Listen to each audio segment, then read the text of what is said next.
வணக்கம். நம்ம வீட்டு இன்வெர்டர் பேட்டரி நீண்ட காலம் உழைக்கவும் கரண்ட் பில்லை சேமிக்கவும் சில முக்கியமான விஷயங்களை நாம அடிக்கடி கவனிக்கணும். அதை பத்தி தான் இன்னைக்கு நான் சொல்ல போறேன். முதல்ல மாசம் ஒரு முறை பேட்டரியில இருக்கிற தண்ணி அளவை செக் பண்ணுங்க.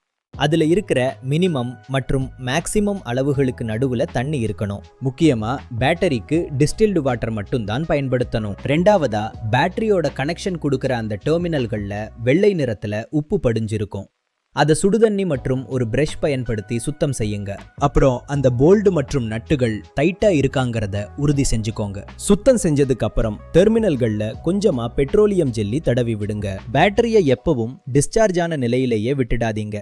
மாசத்துக்கு ஒரு முறை இன்வெர்டர் மூலமா பேட்டரியை டிஸ்சார்ஜ் பண்ணிட்டு அப்புறம் சார்ஜ் ஏத்துங்க. இன்வெர்டரை எப்பவும் நல்ல காற்றோட்டம் இருக்கிற இடமா பார்த்து வைங்க. கடைசியா, இந்த வேலைகளை செய்யும் போது கண்டிப்பா கையுறை போன்ற பாதுகாப்பு உபகரணங்களை பயன்படுத்த மறந்துடாதீங்க. இந்த எளிய வழிமுறைகளை நீங்க சரியா செஞ்சீங்கன்னா பேட்டரியோட ஆயுட்காலம் 15 முதல் 20% வரை கண்டிப்பா அதிகமாகும்.